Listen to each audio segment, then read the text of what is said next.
নমস্কার বন্ধুরা, আমি অ্যাস্ট্রোলজার চন্দ্রানী চক্রবর্তী। আজকে আমি তোমাদের জীবনের একটা দারুণ ম্যাজিকের মতন কাজ হবে এরকমভাবে একটা জিনিস তোমাদের জানাতে এসেছি যে তোমাদের ব্যবসা চলছে না, জীবনে ব্যবসার প্রফিট আসছে না, কাস্টমার আসছে না, ব্যবসায় লাভ হচ্ছে না, বা তোমরা জীবনে আর্নিং যেটা করো মাসে সেটা তোমাদের কম হচ্ছে, মনে হচ্ছে আর একটু ভালো হলে ভালো হয়, তাহলে কিন্তু অবশ্যই এই রেমেডিটা তোমাদের জন্য।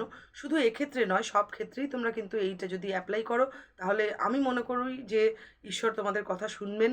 সুতরাং এইভাবেও তোমরা করার চেষ্টা করো। কিভাবে করবে সেটা হচ্ছে, যাকে তোমার পছন্দ, মা কালী হোক, মহাদেব হোক, কি হনুমানজি হোক, যেই হোক না কেন, তাদেরকে যখন পুজো করছো, যে যাকেই পুজো করছো না কেন, অবশ্যই কিন্তু পুজো করার সময় নিজেকে পুরোটা ডিভোট করে দেবে যে হে ঈশ্বর, আমি নিজেকে তোমার কাছে সমর্পণ করলাম। আমি অমুক কাজটা করি বা আমার মাসে এই ইনকামটা হয়, তো আমি এই ইনকাম থেকে একটা ফিক্সড টাকা তুমি ধরে নেবে, যে 200 টাকা হোক কি 500 টাকা হোক, যে টাকা হোক, মাসে মাসে আমি তোমার নামেই গরিবদেরকে দান করব বা সেবা করব। প্রভু বা ঈশ্বররা কিন্তু কখনোই এটা বলে না যে আমাদেরকে এটা খাওয়াও, এটা কখনোই নয়। সেটা তোমার ইচ্ছে হলে তুমি ঠাকুরকে কিছু দিতে পারো, সেটা অন্য ম্যাটার। কিন্তু সবসময় কিন্তু এরকম যদি ভাবে বলতে পারো যে আমি তোমার মাসে এই টাকাটা আমার ইনকাম থেকে আমি দেব, তুমি শুধু আমাকে একটু আমাকে একটু কৃপা করো যেন আমি যাতে এগোতে পারি। কখনোই কিন্তু ডাইরেক্টলি আমাকে দাও, আমাকে দাও, আমাকে দাও এরকম করলে কিন্তু কখনোই ঈশ্বরের কাছ থেকে কৃপা পাওয়া যায় না। ঠিক আছে? আর 2 নম্বর কি? 2 নম্বর হচ্ছে তোমার বিজনেস, যেখানে দেখছো বিজনেস চলছে না, সেখানে ঈশ্বরের সাথেই পার্টনারশিপ করে নাও। কিভাবে করবে?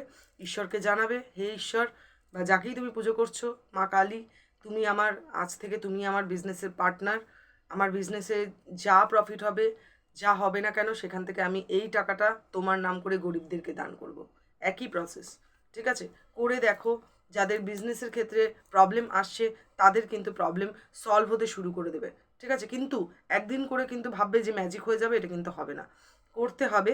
করতে করতে কিন্তু তোমরা নিজেরাই বুঝতে পারবে যে পরিবর্তনটা হচ্ছে। ঠিক আছে? করে দেখো, তারপরে আমাকে জানিও। আর অবশ্যই কিন্তু কথা যদি দাও মাকে বা যাকেই হোক, যে ঈশ্বরকেই হোক, যে তোমার নাম করে আমি মাসে এমুক টাকা দেবো, তাহলে সেই টাকাটা কিন্তু অবশ্যই দিতে হবে। আর দান কিভাবে করতে হবে সেটা কিন্তু আমি আগে ভিডিও বানিয়ে দিয়েছি। ঠিক আছে? যে প্রসেসে বলেছি ওই প্রসেসে দান করতে হবে।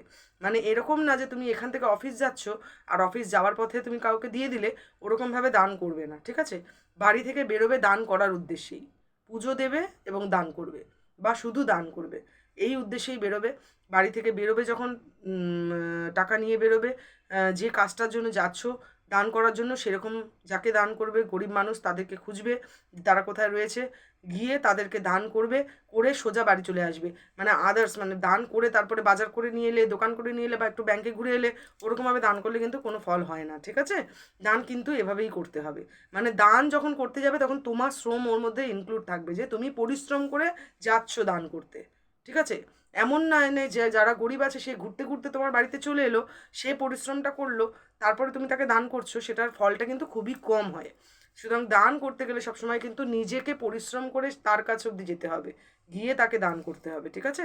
এইভাবে দান করো। আমি আগে আমার ভিডিও রয়েছে, সেখানে আরও ডিটেলসে বলা রয়েছে। আশা করি তোমরা বুঝতে পেরেছো। এইভাবে করো, তোমাদের জীবনের ব্যবসার ক্ষেত্রে উন্নতি দেখতে পারবে, এবং তোমাদের চাকরির ক্ষেত্রেও, যে কোনো ক্ষেত্রে, ঠিক আছে, যে কোনো ক্ষেত্রে তোমরা উন্নতি করতে পারবে। আশা করি বোঝা গেছে। Thank you so much. ভালো থেকো, সুস্থ থেকো।